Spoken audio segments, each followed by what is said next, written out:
saya sekarang sedang berada di daerah istimewa Yogyakarta. Secara khusus saya sedang ada di kantor NASA. NASA itu adalah singkatan dari Natural Nusantara. Jadi bisa dibilang NASA ini adalah salah satu MLM cukup besar dan produknya banyak banget. Saya kebetulan di sini sedang berbicara mengenai orgasme perempuan. Jadi apa aja sih yang bisa bikin perempuan orgasme? Nanti Zifran bisa lihat gitu ya. Saya akan berbicara di sini sekaligus sebagai pengantar produk V-Spot gitu ya. V-Spot itu adalah gel orgasme. Jadi ini gel yang bisa membuat orgasme Anda lebih enak. Bukan cuma enak, lebih enak banget sih friends. Ini ada beberapa produk-produk NASA yang ada di sini. Tadi juga saya juga nanti akan banyak menjelaskan tentang apa sih orgasme, gimana caranya bisa orgasme dan sebagainya. Nanti si friends lihat aja.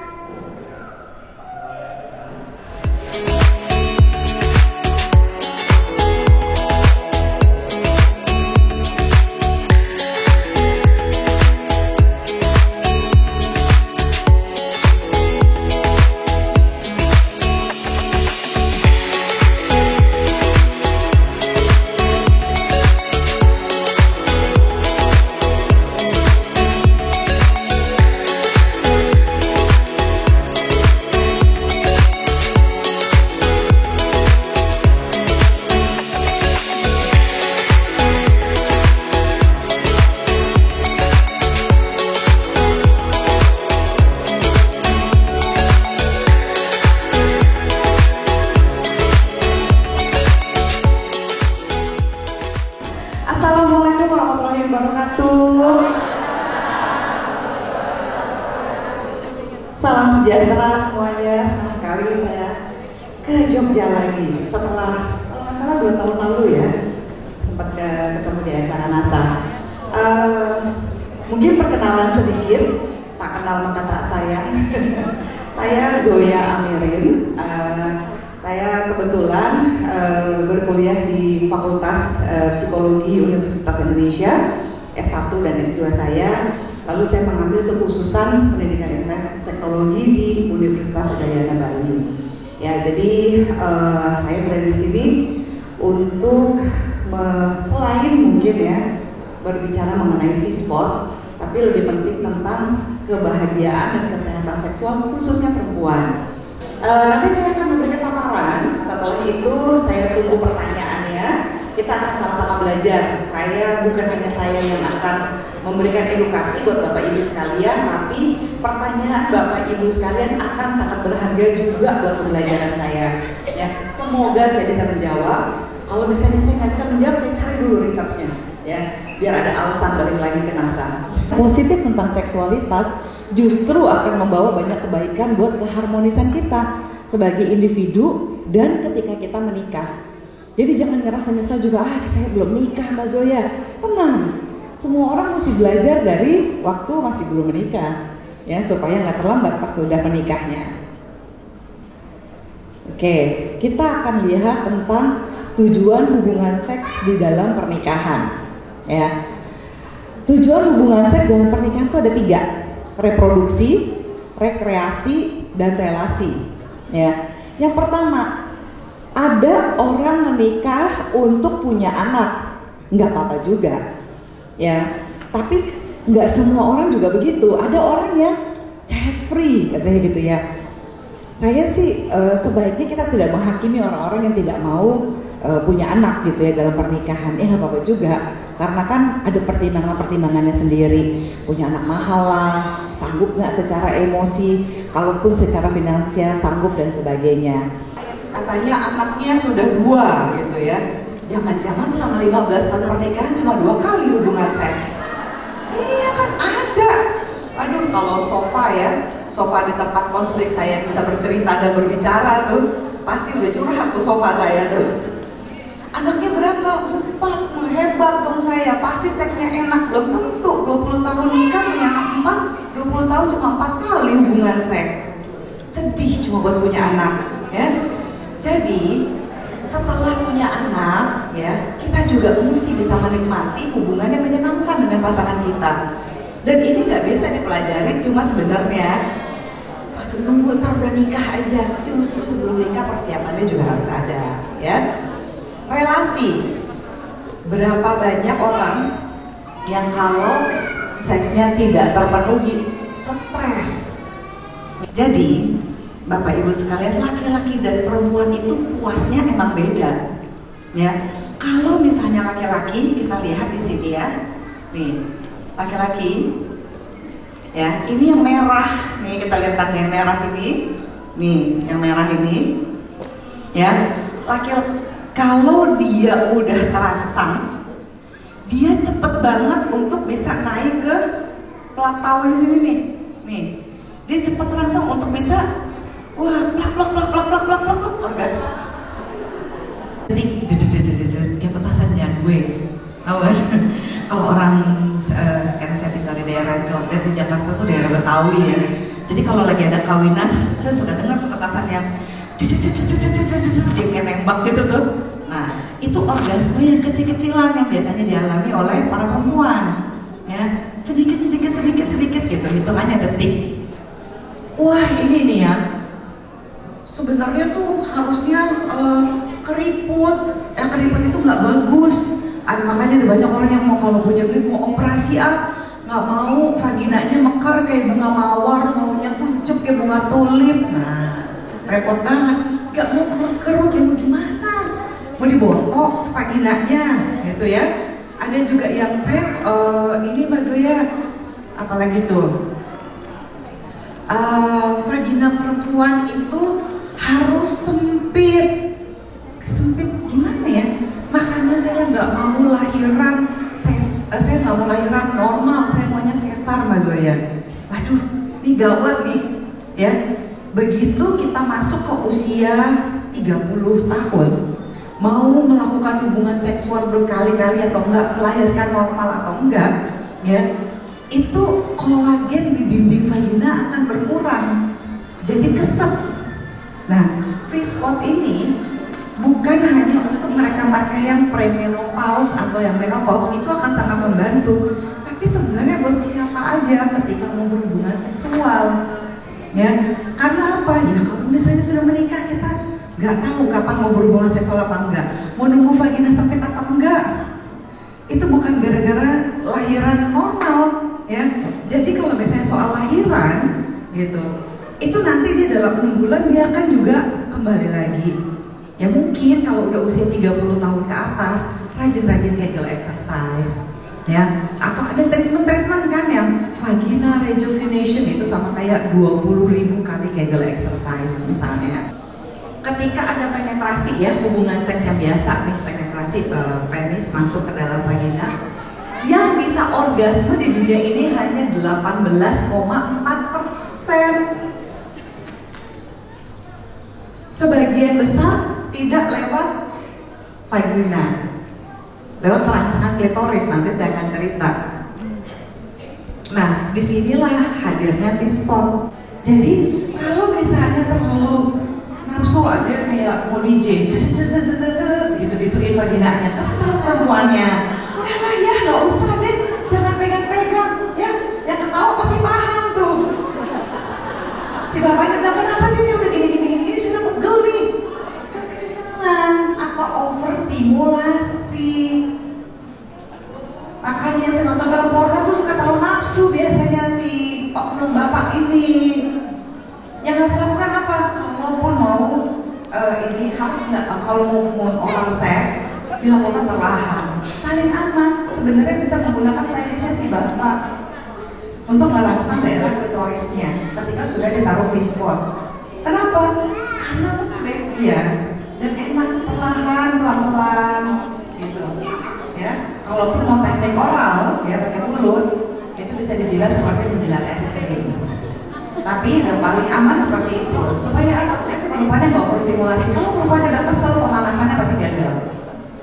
Terus kalau si laki-laki gimana ya? Silahkan taruh di ujung kepala penisnya, ya. Mungkin nggak terlalu sensitif juga, tapi seenggaknya Anda tahu lah rasanya kayak apa, dinginnya kayak apa, teksturnya kayak apa, itu penting untuk dicoba, gitu ya. Oke, mungkin ini sedikit dari saya, ya. Silakan kalau ada beberapa info tentang kehidupan seksual itu Anda bisa lihat di YouTube saya, YouTube Zoya Amirin. Tapi lebih penting di sini saya pengen tanya, ya, kita tanya, kita diskusi itu supaya jelas tentang produk ini, jelas juga tentang orgasmenya itu seperti apa, gimana rasanya, apa yang harus kita lakukan, apa aja yang akan membantu hubungan itu bisa harmonis, ya. Karena bagaimanapun juga, ya, kalau hubungannya harmonis, keuntungannya yang paling besar adalah kitanya juga kan, ya, kita juga akan lebih nyaman gitu menjalani hidupnya. Ya, sekali lagi kehidupan seks itu berhak Anda dapatkan, ya, berhak Anda dapatkan, berhak Anda nikmati. Jadi saya pernah lihat di media sosial bahwa ada cowok dan cewek yang seksnya itu normal dan hiper atau hyper ya bacanya. Nah itu apa memang ada?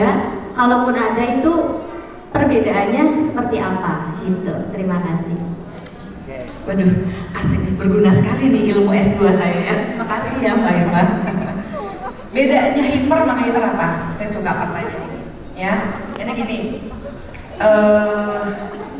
Ada namanya gangguan satriasis atau hiperseks, ya. Apa sih hiperseks itu? Sayangnya kita tuh punya buku primbon. Psikolog dan psikiater seluruh dunia tuh punya buku primbon untuk mendiagnosa. Nama bukunya DSM-5. Mungkin kalau ada Anda yang pernah belajar kedokteran, kalau dokter biasanya diagnosanya itu berdasarkan ICD 10 atau 11 dari WHO, itu di seluruh dunia, ya, ICD-11 atau 10 biasanya.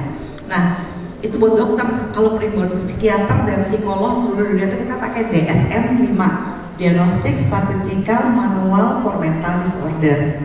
Di DSM yang kelima ini, diagnosanya kita harus ada pakemnya. Kenapa? Karena saya nggak bisa duduk, oh kamu normal, kamu nggak normal, ya kan? Nggak boleh, itu namanya malpraktek, ya, malpraktek nggak bisa. Jadi ketika mendiagnosa kita mesti ngelihat catatannya ada di sini apa enggak. Sayangnya satriasis atau hiperseks atau hyperseks itu tidak dimasukkan ke dalam gangguan psikologis atau diagnosa. Kenapa? Karena seringkali ini merupakan tuduhan dari pasangannya. Misalnya gini, si pasangannya puas seminggu sekali, sementara yang satunya maunya setiap hari.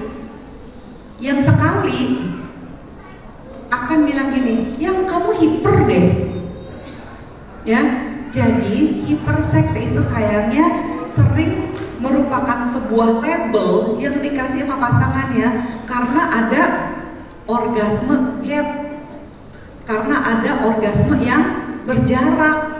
Yang satu cukup sekali, yang satu pengen 7 kali. Termasuk sayangnya Mbak, kenapa saya suka pertanyaan ini? Seringkali yang dituduh itu adalah perempuan-perempuan yang menikmati seks. Tuduhannya begini, makanya disunat, kalau enggak kamu jadi hiper. Sering dengar? Kalau perempuan nggak disunat klitorisnya bisa jadi hiper. Itu salah, itu mitos. Orang ada yang nggak disunat juga nggak berasa apa-apa, namanya juga lagi mumet. Enggak kan, saya belum ngerasain yang namanya Orgasme. orgasme itu apa sih? Tenang Mbak, sebenarnya semuanya begitu. Ternyata kan semakin kesini saya belajar sama suami, karena suami merantau, kita belajar lewat online gitu. Tentang namanya G-spot. Ternyata waktu pulang, ternyata benar. G-spot itu sudah diketemukan. Akhirnya. Dan bisa sampai klimaks, dan itu pun juga sampai puncak-puncak. Dan di situ saya merasa bahwa oh itu tuh yang namanya klimaks. Oke. Apa yang lebih tenang? Saya ceritain apa itu ya?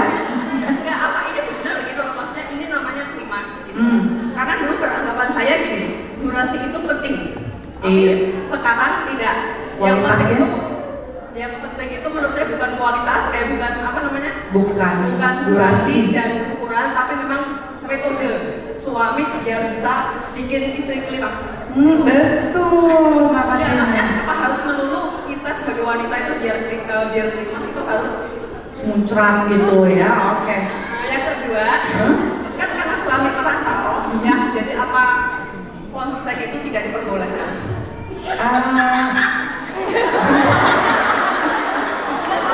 Nanti pengaruhnya apa gitu loh. Siap. Karena maaf saya bisa dikatakan juga kayak tadi. Oh, bukan tipe. Emang bergairah aja, boleh dong. Kalau pas pulang pasti kita ada apa ya, momentum untuk besok kalau pas pulang kita bisa berapa kali maunya gitu. Bagus. Oke. Apa grogi sih? Siap. Oke. Itu aja pertanyaan ada lagi? Udah, oke. Untung Mbak Katrina nanya, saya jadinya. Yang dijelaskan sama Mbak Katrina tadi itu namanya squirting. Pernah dengar squirting? Ya. Jadi setiap orgasme perempuan itu ngalamin kedutan kan. Jadi vaginanya gini, cet, ya kan? Ya. Yang kedutannya ada kenceng ada enggak. Hebatnya kita perempuan, kita itu bisa ngerasain enaknya meskipun nggak pakai orgasme, nggak apa-apa juga. Ada hari-hari dimananya udah enak kok, nggak apa-apa. Kalau nggak kadang-kadang pak suaminya sedih, yang kamu nggak dapet sih, tenang aja ya. Kadang-kadang nggak dapet juga udah enak, ya kan? Nggak apa-apa, itu satu. Kedua, yang dialami oleh Bu Katrina itu sebenarnya dialami juga oleh rakyat perempuan. Cuma sayangnya kadang-kadang bisa diulang, kadang-kadang nggak apa-apa juga. Apa sih squirting itu? Squirting itu adalah ejakulasi perempuan. Tapi itu juga jadi lemahnya si bapak katanya. Jadi kejepit terus dia jadi cepet keluar gitu loh. Solusinya gimana? Kan jadi mereka juga gak pengen yang lagi enak kayak gitu tuh, pengen agak lama. Tapi kok suami malah jadi keluar kayak gitu loh, kan jadi selesai. Enakan suaminya ya. Iya, makasih. Ini makanya penting sekali ya Bapak. Biasanya jepitan yang paling kencang itu kan orgasme pertama. Ya kalau bisa memang pada saat misalnya bapaknya ngerasa udah sering nih ya, misalnya hubungan seksus gitu, aduh setiap kamu ngejepit lagi orgasme aku kepengen keluar. Jadi kalau misalnya masih mau bertahan, itu bisa jadi penisnya dikeluarin dulu, lalu kasih fingering dulu. Atau harus dibersihkan. Ya bukan cuma spotnya aja, ya vagina juga yang dibersihkan ya. Apalagi mungkin bagi perempuan yang muslim kan Anda harus mandi junub juga. Gitu. Jadi itu ya nggak apa-apa sekalian. Gitu. Makasih sekali Pak Kamal buat pertanyaannya. Tepuk tangan boleh untuk jawabannya.